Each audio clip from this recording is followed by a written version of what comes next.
Hi everybody, and welcome to the Truck King YouTube channel. Well, sitting next to me right there is the 2022 Hyundai Santa Cruz, and way behind me, back there in the water, well, that's Dad out there having a nice leisurely cruise on his pontoon boat. So I called him up, I said, Dad, we got work to do. We gotta go towing with the Santa Cruz. So he decided to meet me, and you know what's about to happen next. We're gonna put that boat behind this truck and see how it handles, and then, oh yeah, we're gonna go off-road and do a fuel economy run, so make sure you stay tuned.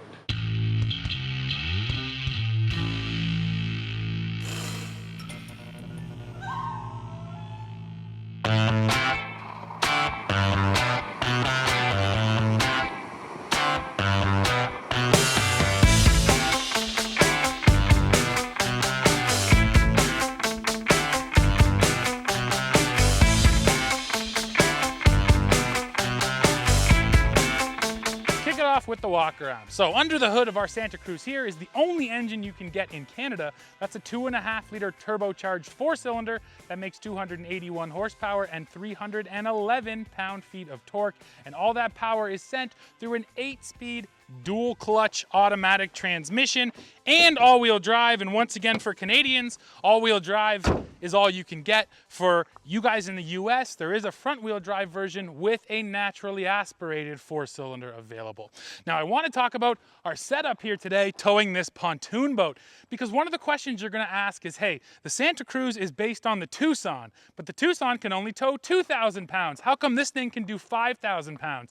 There's a couple of reasons. The first one is the wheelbase. The wheelbase here on the Santa Cruz is 118 inches compared to just 108 over there on the Tucson. So once you get that extra wheelbase, that helps with towing. Now, the other thing Hyundai says is if you look at everything that's going on in the rear end underneath in terms of the subframe, the suspension, all the components, this stuff is all out of the heavier Santa Fe, not the Tucson. So all the new components they added back here on the truck end of things, well, they are all beefed up compared to the standard crossover. The other reason that 5,000 pound number is a big deal is because, frankly, it out-tows most of the competition. That little Ford Maverick that's coming, it can only do 4,000 pounds. And then if you look at things like the Honda CR-V, Toyota RAV4, none of those crossovers can tow as much as this. Even the Jeep Cherokee, which is kind of the king of towing in that class, it can't even tow as much as this. The Toyota 4Runner can tow 5,000 pounds. So that gives you a sense. A big body-on-frame SUV like that has the same tow rating as this Santa Cruz. But there is an important thing we have to tell you about before you go hook up a 5,000 pound trailer. And with that, we interrupt this regularly scheduled Truck King video for a public service announcement. And Steve, what have you learned? Well, we learned this the hard way. Our Santa Cruz has a 4-pin light connection down here. And I'm telling you this because all Santa Cruzes will be available with that 4-pin. You can order it. You can also get a 7-pin though. And if you want to tow anything that requires trailer brakes, which is, you know, here in Ontario, 3,000 pounds, but that's a different number depending on where you are, you're gonna need the 7-pin connector. Dad and I actually didn't realize we only had the 4. We went to go tow a travel trailer and it did not work out for us. And then I called Hyundai and said, what gives? And they said, hey, this is a pre-production, super early build model, and they only had the 4-pin available at the time. So yes, you just need to know when you go to order your truck, pay attention to whether you're getting the 4 or the 7. And I should also say that there is no towing package here. All of this stuff is a la carte, so you can order just the hitch and then you can get a 4 or a 7-pin connection, but you have to go order all that stuff individually. You don't just click the towing package like with most pickup trucks. Well, what about a trailer brake controller, Steve? Well, of course, that's a great point. This truck is ready to receive an aftermarket trailer brake controller, but there is no integrated brake controller here. So again, if you're towing up to that limit, you're gonna have to go to the aftermarket to get a couple things. Now we're just here at the boat launch, folks, and I'm going to back down the ramp here, but I want to show you the cameras here on the Santa Cruz. So this is your standard look, an overhead and a rear view. You can get that top-down rear view, which is pretty neat. You can get this side view, which is nice, down your rear wheels, or then you have that regular rear view again, and that's what I'm going to use for this backing job. Although I will tell you, I do like the mirrors here on the Santa Cruz, because they're just a little bit longer out from the vehicle, I find, than most other mirrors are. And at the end of the day, as much as cameras are handy, mirrors are still king. I would still much rather look in my mirrors to back this trailer down than to watch the camera. The camera is like quickly glance, make sure there's nothing behind me kind of thing. But yeah, once again, I do not trust just the camera. I will say though, I used to own a Sea-Doo, and when you have something like a PWC trailer with no PWC on it, well, you literally cannot see that trailer, especially in bigger vehicles, bigger half tons and stuff. So with those types of small trailers on big trucks, I really appreciate having cameras, because then you can see your trailer when normally you couldn't. Now I'm just getting here now, and you know what? This launch that we use is a gravel boat launch, which no one has bothered to grade or add gravel to in a number of years. So it's very uneven. So not quite four-wheel drive territory, but all-wheel drive for sure, because you end up lifting wheels sometimes, especially if you got a big, heavy boat on your rear end. Okay, yeah, right about there. Now back to your right. Yeah, you lined up. You should be good right there. You should catch the bunks perfect. Nicely done. All right, pontoon boat is hooked up. Like I mentioned, this is a really uneven gravel launch. I'm gonna put it into first gear. I can lock it into first, and I'm gonna put it in mud mode because I wanna make sure I have good all-wheel drive. And here we go. There was brake hold right there. It did hold me. Oh, I'm really digging in. Oh, there we go, bit of slippage. Oh, more slip. This is so uneven. So I will say, that is a bit of a shot against the Hyundai, right? It's not articulating and keeping wheels down in those holes. There's really not much articulation here at all. So when you get uneven like that, it starts slipping. But you know, to its credit, it did it, and it figured out exactly where to send the power right there. And now the boat is up the hill, so it did get the job done. And it is nice that I was able to lock it in first and not have to worry about shifting and make sure you get that power. All right, folks, pontoon boat's on the back. We're just merging onto our highway here, so let's feel the power, Dad. Oh, those shifts are smooth. You do notice the DCT. Wow.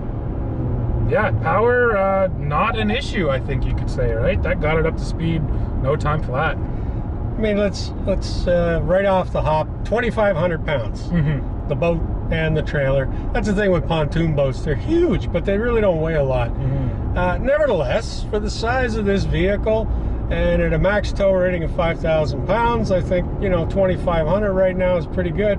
And we're going to run this right up at around 100 kilometers an hour, so 60 miles an hour, because what I'm really interested in, I know that it's got the power to pull it. I'm just curious to see whether or not the back end is going to start waving around, particularly if we start picking up a bit of a breeze. Mm-hmm. Yeah, it's not too windy today, and that is the thing with a trailer like this. On a windy day, you'll really feel it. Well, we're making our own wind now at this speed, so sure. So far so good. Yeah, I mean, from the passenger seat, it feels nice and planted. There's a little bit of pulling on the rear end, more than I would feel out of, I don't know, traditional pickup truck, if you want to say that, but it's not much. I think my initial impression is it's going to do a really good job, and you're going to be steering a little bit more with this, because I can feel that I want to make inputs as we're going along here. Sure. Well, then the other factor, of course, is front-wheel drive based, right? And at the end of the day, when you're putting a lot of weight on your rear end, you're lifting your front end, and lifting weight off of your steering wheels is one thing, but lifting weight off of your main power wheels, well, that's a different feeling as well, right? Yeah, but one more time, sport adventure vehicle. So I want to be able to get the stuff that I have adventures with to the places I'm going to have my adventures. So that's why we're doing these things that we're doing, because I'm sure there's going to be lots of videos of guys driving these around empty and going, wow, what a cool little truck. Yeah, well, that's not the purpose. Never has been the purpose of any kind of a truck, whether they want to call it that or not. And that's actually why we wanted to do the travel trailer test, because that thing would have been even heavier and really put it to the test, and we will. If you guys want to see that, just stay tuned to the channel. We just have to get a Santa Cruz that's got the 7 pins in the back, not the 4. Yeah, and they have promised this one, but it's going to be a couple of weeks. Yeah, we'll get there. All right, folks, we're trying to 0 to 60 here with the boat on, just to see what this Santa Cruz will do. We have it in sport mode. And where's my beep? Come on. All right, says ready for the race. Dad, hit it. It does take a beat for that turbo to come on. But it's quick.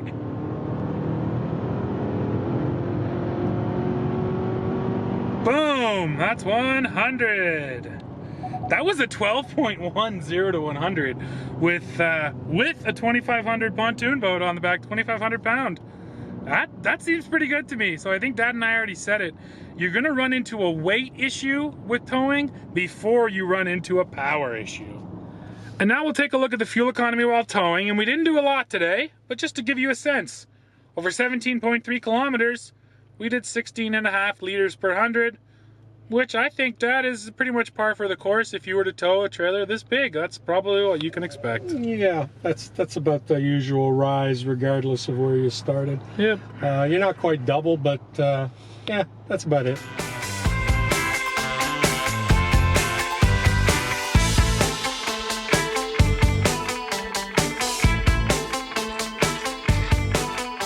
So I just pulled back in, and you can see it right there. We did 242 kilometers, and we managed 9.7 liters per 100K. And I will switch over the units. It's over here on the center stack on this vehicle. Miles. And it'll tell you that is 24.2 MPG over 150 miles. And I'll remind you that the combined EPA rating is 22 miles per gallon. And yeah, we beat it. So sure, we weren't in the city necessarily, but still, we managed to beat out that combined rating by just a little bit. Now let me talk about a system here I can demonstrate for you. That's the adaptive cruise control with lane centering. And I first of all want to say how well it works. It really does a good job at keeping you centered. And when there's a vehicle in front of you, it doesn't react too quickly. It will coast a little bit before it starts to brake. Some adaptive cruise systems are still a little jumpy, a little too quick on the brakes. I found this one to be nice and natural feeling, which is also a good sign. Now here's what I really want to show you though. With the lane centering, this Hyundai will essentially drive itself. And I'm well aware this is not a self-driving vehicle, not even close. But I'm amazed at how long I can keep my hands off of this wheel and it will just straight up drive itself without getting mad at me. Because most cars these days that have some kind of semi-autonomous system, they will also do this. They'll let you take your hands off the wheel, but usually 10, 15, 20 seconds max, and the car gets mad at you.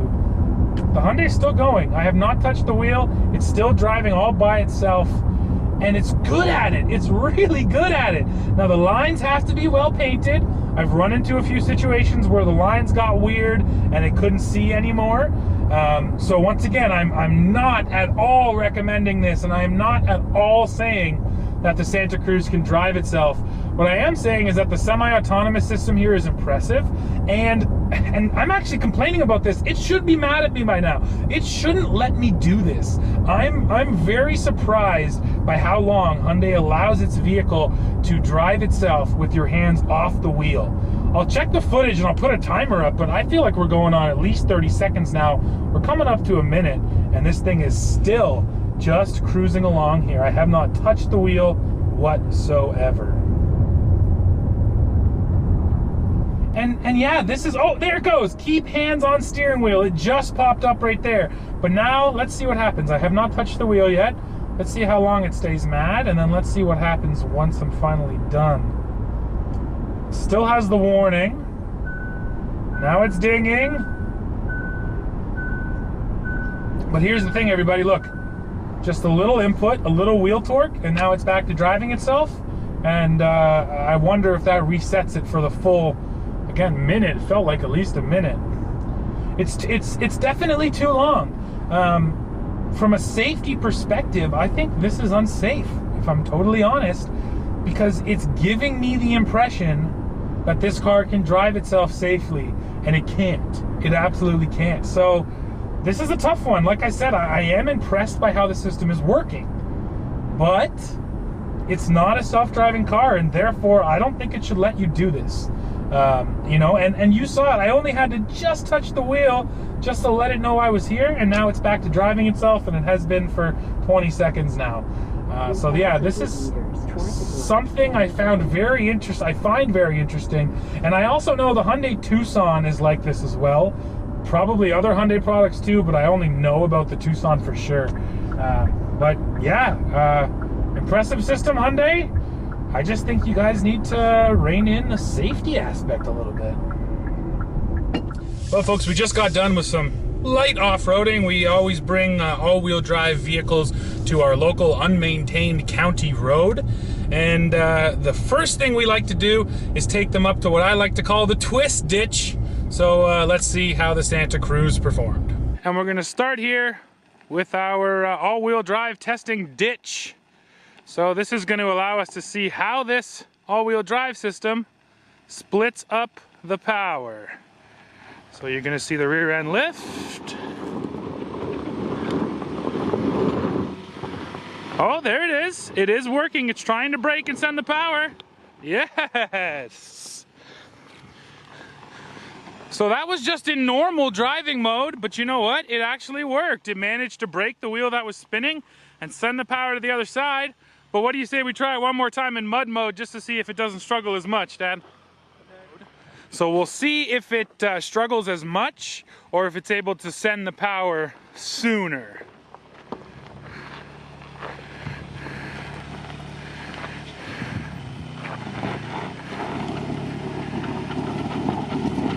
Nice. Yeah, see, exactly. So mud mode, it just anticipated the fact that there was going to be no traction, and it was able to send the power over. Yeah, by the way, that was at idle. Oh, really? That was at idle. I wasn't even touching the accelerator. Nice. Well, it looked easy from out here. So there, those drive modes really do make a difference.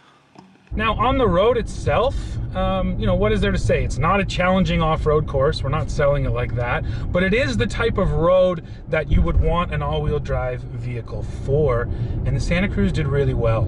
The first thing I'll mention is the suspension. It's not super soft. You know, it's on the stiff side, no doubt, because when you're out here on road, it handles really nice. But it also never really had those stiff, harsh, you know, real spine-shaking hits.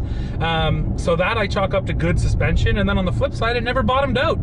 And you could see some of these shots, Dad was pushing it. He was really running it, and it never bottomed out. So you know what, suspension-wise too, I felt pretty good about it. Yeah. What did you feel? Yeah, I wanted to see where that was, because you know, when you're starting to hit the bump stops, that also does a thing for you where you're like, oh, if you feel it bottom and you're like, oh, well, that's it. That's as far as she can go. Whereas even though it's stiff, if you don't hit bottom, you're like, okay, it's handling it, and the engineering is working for this. Mm-hmm. And that road is perfect for that, because there's some monster potholes, and we were hitting them with some speed. And I think Steve will mention too is that it's fun because it's a small package. So on a lot of these roads with the bigger vehicles, I'm more concerned with smacking the tree limbs as I go by. Mm-hmm. With this thing, it was fun because it was small, it was nimble. I could work it back and forth. I was hitting the holes on purpose, and yeah, it did that. And the reason that we were doing that is because I got this thing uppermost in my mind where Hyundai is saying, look, this is a sport adventure vehicle, which to me means that I got to be able to get to where the adventure starts. So that's what we were doing today, because adventures don't generally happen on paved roads. Mm-hmm. They happen on the nasty, gnarly stuff that you can get off the beaten track. Yep. And you got to be able to get there. Well, so far, I gotta tell you, I'm kind of impressed. Yeah, I felt real good about everything it did out there. Well, folks, we're coming to the end of this one, and we've really done everything we could possibly think of with the Santa Cruz now. We got it nice and dirty off-road. We put that big trailer behind it, and we've just driven it empty for many hundreds of kilometers. And you know what? Overall, if you don't think of this like a truck, and you do take Hyundai's marketing and think of it like a sport adventure vehicle, I think they nailed it. This is gonna get you to your adventures, plus it can tow the things that are gonna make those adventures happen. And compared to the Tucson on which it's based, it straight up just has more utility, and that's exactly why you would buy it. So yeah, in my books, the Santa Cruz here, it's a winner. Of course, now though, I want to hear from you guys. So please go in the comments, let me know what you think. As always, while you're down there, don't forget to hit like, hit subscribe, hit join to become a member of the channel, and then come right back here to Truck King to see what we're testing next. See ya.